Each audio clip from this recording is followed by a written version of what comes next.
Hey guys, a very good afternoon to all of you. नमस्कार, स्वागत है आप सभी का मेरे official YouTube channel concept of reasoning with N K Jha. मैं फिर से आप सभी का बधाई और स्वागत करता हूं, आभार व्यक्त करता हूं, अभिनंदन करता हूं। आप लोग मेरे साथ में कंटिन्यूअसली जुड़े हुए रहते हैं और हर पार्ट्स में, हर क्वेश्चन में आप उसको एंजॉय करते हैं, ये बहुत बड़ी चीज़ है। आज से आरआरबी के एग्जामिनेशन तक, आरआरबी पीओ क्लर्क के एग्जामिनेशन तक जितने भी बैंकिंग एस्पिरेंट हैं उनके लिए मैं वो हर एक सेट लाऊंगा जो क्वेश्चन एग्जामिनेशन में डायरेक्टली पूछे जाते रहे हैं। तो सारी चीज़ें आपको मैं बताता रहूँगा, ठीक है। आप देख पा रहे होंगे एक सीरीज का क्वेश्चन है और मैं अभी से लेके और करीब 20 या 25 क्वेश्चन में कराऊंगा। सॉल्यूशन आप लोग देखना कैसे बनता है, ठीक है। चलिए स्टार्ट करते हैं। फर्स्ट क्वेश्चन है आपका सीरीज का, जिसमें ये पूछा है कि 50 के बाद 54 आएगा, उसके बाद 45 आएगा, फिर 61 है, फिर 36 है, तो यहाँ पे ये कौन सा नंबर आएगा, उसने ऐसा पूछा, ठीक है। तो जब आप इसका डिफरेंस निकालोगे तो आप देखोगे इन दोनों का डिफरेंस +4 आएगा। कैसे डिफरेंस निकालोगे? सेकेंड से फर्स्ट का डिफरेंस, ठीक है। उसी प्रकार से सेकेंड से फर्स्ट का जब डिफरेंस लेंगे तो आएगा आपका -9। ये आराम से समझते जाना कैसे निकाले, सेकेंड से पीछे वाले का डिफरेंस, ठीक है। ये बातें एकदम समझ में आनी चाहिए। उसके बाद आप 61 से 45 का डिफरेंस निकालेंगे तो आपका +16 आएगा। तो एक बातें क्लियर है यहाँ पे कि 4 जो होता है 2 का स्क्वायर होता है, -9 जो है ये 3 का स्क्वायर है, उसमें माइनस लग गया, निगेटिव साइन। 16 है, 16 4 का स्क्वायर होता है। उसके बाद इन दोनों का डिफरेंस देखेंगे तो आपको मिलेगा -25, यानी कि प्लस और माइनस अल्टरनेट पे ये कैरी होते जा रहा है, ठीक है। तो अब जो यहाँ पे आएंगे ये प्लस के साइन में आएगा और ये 4 का स्क्वायर, 5 का स्क्वायर, तो ये 6 का स्क्वायर, यानी कि 36 आप ऐड करोगे, नेक्स्ट नंबर 36 + 36 यानी 72 हो जाता है, ठीक है। करेक्ट आंसर इज बी, ये राइट आंसर था। आपको समझ में आया होगा, आप लोग इसको अच्छे से जान पाए होंगे, ठीक है। क्वेश्चन नंबर सेकंड आपके सामने ये रहा। मैं इसको इरेज कर दूं, एक सेकेंड, ठीक है, मैं इरेज कर दिया मैंने। अब क्वेश्चन नंबर सेकंड है, 945 है, 180 है, 540 है, उसके बाद व्हाट है, उसके बाद 1080 है, ठीक है। ठीक है, ये क्वेश्चन आपके सामने दिख रहा होगा। इसको अगर हम सीरीज में कन्वर्ट करते जाएंगे तो हम कैसे देखेंगे कि इसके बाद क्या आएगा। तो आप देखोगे 9 से 45 में जाओगे तो आप देखोगे सडनली काफी इंक्रीज हो गया, फिर 45 से 180 में जाओगे तो उसी तरह से इंक्रीज देखोगे। कहने का मतलब यह है कि अगर कम डिफरेंस हो, कम का कुछ अंतर हो, डिफरेंस हो, तो आपका मतलब है उनके बीच में गैप हो रही है प्लस या माइनस के रिस्पेक्ट में।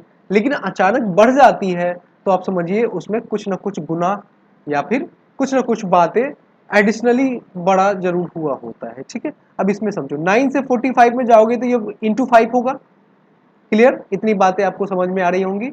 जब 45 से 180 में जाओगे तो आपको मिलेगा 4 से, ठीक है। इस प्रकार जाओगे 180 से 540 तो इंटू 3 मिलेगा।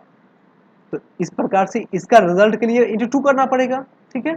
इसको इंटू 2 करना पड़ेगा तो आपका रिजल्ट हो जाएगा 1080 इज द करेक्ट आंसर। और पॉजिटिव या निगेटिव, पॉजिटिव आएंगे, ठीक है, पॉजिटिव आएंगे क्योंकि इसमें कहीं भी निगेटिव का बात उसने नहीं किया था, ठीक है। क्वेश्चन नंबर सेकंड आपके सामने ये रहा।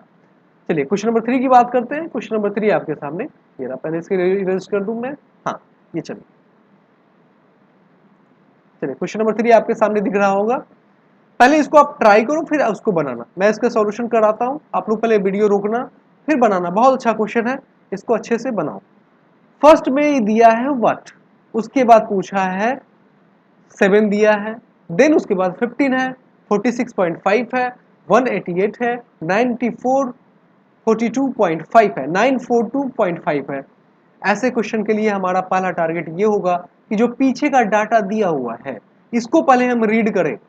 जो भी पीछे का डाटा है उसको पहले हम रीड करें तो हमारा आंसर आसानी से निकल पाएगा, ठीक है।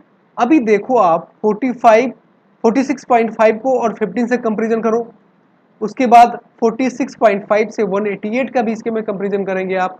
188 से 942.5 से कंपेरिजन करो और उसके पीछे जो है 715 के बीच में कंपेरिजन करो, क्या मिलता है। देखो 715 से जब कंपेरिजन करेंगे तो आप पाएंगे 7 इंटू टू, ठीक है, आराम से समझिए। 7 इंटू टू ये होता है 14 प्लस जितना से हमने मल्टीप्लीकेशन किया उसको अपॉन टू, उसका मतलब उसका हाफ करना होता है, ठीक है। ये लॉजिक सब में चलता जाएगा। अब इसमें जैसे करेंगे आप 15 से 46.5 में जाने के लिए करेंगे तो इंटू 3 प्लस 3 अपॉन टू, मतलब ये हुआ 3 से आप मल्टीप्लीकेशन करो और 3 का हाफ उसमें ऐड कर दो। कॉमन सी बात थी, ये बातें समझ में सबको आना चाहिए था। 3 का हाफ होता है 1.5, ठीक है। ये करेंगे तो आपका रिजल्ट आते जाएगा। फिर इसमें इंटू 4 प्लस 2 इंटू 5 प्लस 2.5 2.5, तो ये चीजें आपको मिल जाते हैं। तो इसके पीछे आने के लिए क्या करोगे आप, इसमें करने के लिए आप करोगे, देखो यहां तक तो हमने कर दिया था, इंटू 2 प्लस हाफ, तो इसके पीछे इंटू 1 प्लस 1 का हाफ, तो आप कितना पाओगे 6.5। 6.5 इंटू 1, देखो 6.5, ठीक है। आपको थोड़ा सा इसमें दिख नहीं रहा होगा, मैं जल्दी से इसको क्लियर कर दूं। 6.5 इंटू 1 को आप ऐड करोगे 1.2 के साथ में, ठीक है। ये क्लियर हो जाना चाहिए, तो आपका आ जाएगा 7, ठीक है। तो आपका करेक्ट आंसर था 6.5, ठीक है। नेक्स्ट क्वेश्चन, क्वेश्चन नंबर 4 आपके सामने ये रहा। क्वेश्चन नंबर 4 ये है 1 से 100 में जाओगे, फिर 100 से 180 में जाओगे, फिर 180 से 243 में जाओगे, उसके बाद ये पूछा है यहाँ पे क्या आएगा। आप एज्यूम करो ऐसा कौन सा लॉजिक इसमें लग रहा होगा, पहले एज्यूम करो फिर आप क्वेश्चन का सॉल्यूशन बनाओ, ठीक है। अच्छा ठीक, मैं बताता हूं क्या करना है। आप जब 1 को एज्यूम करोगे तो आप पाओगे क्या करोगे बताओ, क्या करोगे, इन दोनों का डिफरेंस लो। 100 और 1 का डिफरेंस लोगे तो आपको मिलेगा 99, ठीक है, मैंने लिख लिया। 100 और 180 का डिफरेंस लोगे तो आपको मिलेगा 80, मैंने लिख लिया। जब 180 को 243 के साथ डिफरेंस करोगे तो आपको मिलेगा, डिफरेंस ले लो आप, मिलेगा 3 और उसके बाद मिल जाएंगी आपको 53, ठीक है, ठीक है, ओके 63, ओके गॉट इट, ये 63 आ जाएंगे, ठीक है, हाँ 63 आ जाएंगे। और उसके बाद अभी नहीं दिया यहाँ पे, और उसके बाद एक स्लाइटली डिफरेंस यहाँ दिया हुआ है, ठीक है, 326 ये डिफरेंस दिया हुआ है। 99 को आप एज्यूम करोगे तो ये पाओगे आप 100 को यानी 10 के स्क्वायर में से एक को उसने माइनस किया था, ठीक है। जब आप 80 को एज्यूम करोगे तो ये आएगा 9 के स्क्वायर में से एक माइनस हो जाएगा, ठीक है, कॉमन सी बात थी। उसके बाद 63 है तो आप पाओगे 8 के स्क्वायर में से एक को माइनस उसने कर दिया, ठीक है, ये कॉमन सी बात थी। तो आप नेक्स्ट वाले नंबर के लिए क्या एज्यूम करोगे, तो ये 7 के स्क्वायर से एक कम करेंगे तो उसका वो रिजल्ट के हिसाब से फाइनल हो पाएगा डिफरेंस, यानी कि आपका 48, इनका जो डिफरेंस था वो 48 होना चाहिए था, यानी कि 243 में जब आप, ठीक है क्लियर, 243 में जब 48 को आप ऐड करोगे तो आपको करेक्ट आंसर मिल जाता है 291, ठीक है, 291 is the correct answer. Question number 5 आपके सामने ये रहा, इसको आप लोग सॉल्यूशन ले सकते हो। क्वेश्चन नंबर 5 आपके सामने ये रहा, मैं इसका अरेंज कर दे रहा हूं, आप लोग देख लेना नेक्स्ट क्वेश्चन में। हाँ, क्वेश्चन नंबर 5 सीरीज का, चलिए बनाइए क्वेश्चन।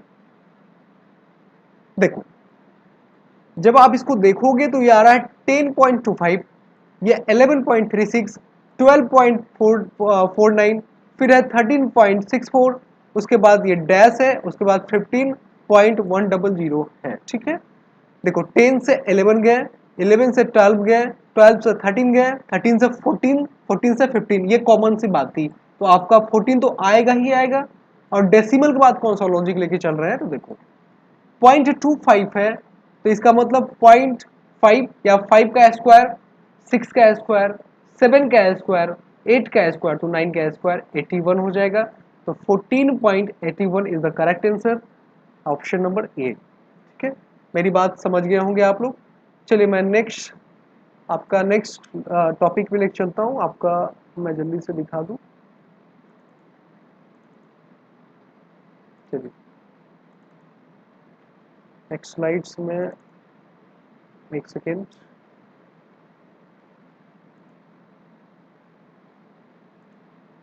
चलिए क्वेश्चन नंबर 6 सबके सामने आ चुका होगा। क्वेश्चन नंबर 6 का ये डाटा सफिशिएंसी का क्वेश्चन है। आपको ये एज्यूम करना होता है कि स्टेटमेंट फर्स्ट और स्टेटमेंट सेकेंड से क्या बारी बारी से ये दिए गए क्वेश्चन का जवाब हम निकाल पाएंगे, क्या हम आंसर फाइंड आउट कर पाएंगे। ये डाटा सफिशिएंसी का लॉजिक होता है। ठीक है, डाटा सफिशिएंसी में इतना जानना होता है। ठीक, अब समझिए इसमें आंसर कैसे हम देते हैं। पहला क्वेश्चन पूछा what is the length of train. Train का लेंथ हम कैसे फाइंड आउट कर पाएंगे। ठीक है, ट्रेन का लेंथ, तो ट्रेन का लेंथ लेने के लिए हमको स्पीड का होना जरूरी है, साथ ही साथ अगर टाइम हो तो भी मेरा काम चल जाएगा, या फिर आपके पास उसका डिस्टेंस या स्पीड ऑफ द जो लेंथ ऑफ द ट्रेन अगर एग्जैक्ट में दिया हुआ है तो हम उसको फाइंड आउट कर पाते होंगे। ठीक है, मैं इसको जरा सा ऊपर कर लूँ।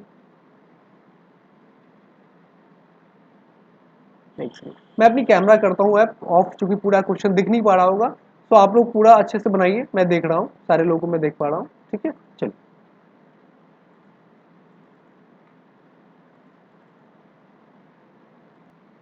सो गाइज ये क्वेश्चन नंबर 6 है, और 6 को आपको अपने ढंग से अपने तरीके से कैसे बनाते हैं समझिए। इसमें फर्स्ट में है the train takes 20 second to cross a man. First statement में सिर्फ और सिर्फ ये दिया है कि 20 सेकेंड ही ले पाता है, और इसमें लेंथ पूछा है। तो अगर कोई आदमी अगर स्टैंड हो या कोई पॉइंट ऑब्जेक्ट हो, उसको कोई ट्रेन पीछे से अगर पार कर जाए, उसको क्रॉस कर जाए, और सिर्फ वो 20 सेकेंड लेता है, तो हम ये एज्यूम कैसे लगाए कि उसका लेंथ आपका कुछ भी आ सकता है। इसको हम कैसे सेपरेटली हम एज्यूम कर पाएंगे। तो आपका ये जो है क्वेश्चन नंबर 6 का स्टेटमेंट फर्स्ट जो है ये सेपरेटली गलत हो जाएंगे। ठीक है, सेकेंड देखो, speed of train is 36 kilometre per hour. सिर्फ सेकेंड को एज्यूम करोगे तो सिर्फ आपका स्पीड दिया है, स्पीड में आपका डिस्टेंस अपॉन टाइम होता है, डिस्टेंस अपॉन टाइम होता है। सिर्फ डिस्टेंस नहीं होता है, टाइम के रिस्पेक्ट में भी रेशियो आते हैं। तो इस हिसाब से इसका भी हम सेपरेटली नहीं निकाल पाएंगे डिस्टेंस। बट अगर आपके पास में स्पीड आ गए और आपके पास में टाइम आ गए, और कोई ट्रेन अगर पॉइंट ऑब्जेक्ट को पार करता है, तो डिस्टेंस का फॉर्मूला होता है स्पीड इंटू टाइम।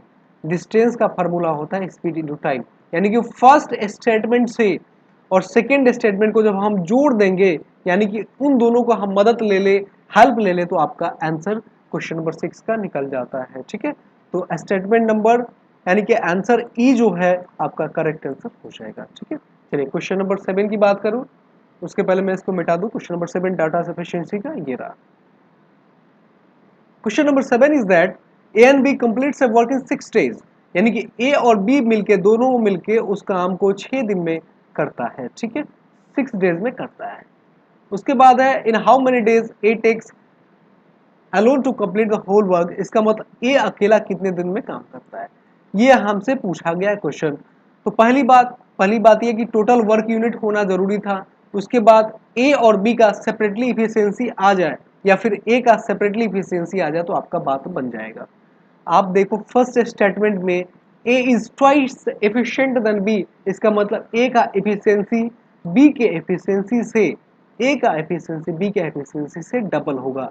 इसका मतलब एफिशिएंसी का रेशियो आ गया। तो इस हिसाब से हम इसको निकाल पाते हैं। क्यों? क्योंकि अगर एफिशिएंसी का रेशियो आ गया तो टोटल वर्क यूनिट हम निकाल देंगे। क्यों? क्योंकि 2 यूनिट प्लस 1 यूनिट, यानी कि 1 घंटे में 3 यूनिट काम करता है, और ये 6 आवर्स में या 6 डेज में कंप्लीट करता है। तो ठीक है, 6 डेज में कंप्लीट करता है, तो टोटल वर्क जो होगा 6 इंटू 3 यानी कि 18 आ जाएगा। और ए का आपका एफिशिएंसी 2 दिया हुआ है, तो आपका 18/2 यानी कि आपका 9 डेज में ये काम कंप्लीट कर लेगा। यानी कि फर्स्ट से आपका आंसर ऑब्वियसली सही होगा 100%। अभी सेकेंड का देख लो आप। देखो अगर स्टेटमेंट से और सेकेंड को हम जोड़े तो B takes 12 days to complete the works. अगर बी को हम सिर्फ काम पे ले ले और ये इसको ले ले 12 डेज में, तो आपका इससे भी आपका टोटल वर्क यूनिट निकल जाएगा। और साथ ही साथ ए और बी का एफिशिएंसी भी हम सेपरेटली निकाल पाएंगे। और जैसे ही ए का एफिशिएंसी सेपरेटली निकला तो आप उसके द्वारा किया हुआ टोटल काम भी आसानी से निकाल पाएंगे। ठीक है, तो क्वेश्चन नंबर 7 है। ये छोटा सा वीडियो मैंने रखा है, नेक्स्ट वीडियो में आपको मैं पूरा सेशन लेके आऊँगा। आपके इस वीडियोस के रिव्यू के हिसाब से मैं सारे वीडियोस को लेता रहूँगा, लाया करूँगा। आप लोग इसको प्रमोट करो ताकि आपका जो एग्जामिनेशन प्रिपरेशन है मैं उसमें पूरा कंट्रीब्यूट कर पाऊँ। So guys, thank you so much for being a part of my YouTube channels. Thank you and thank you so much.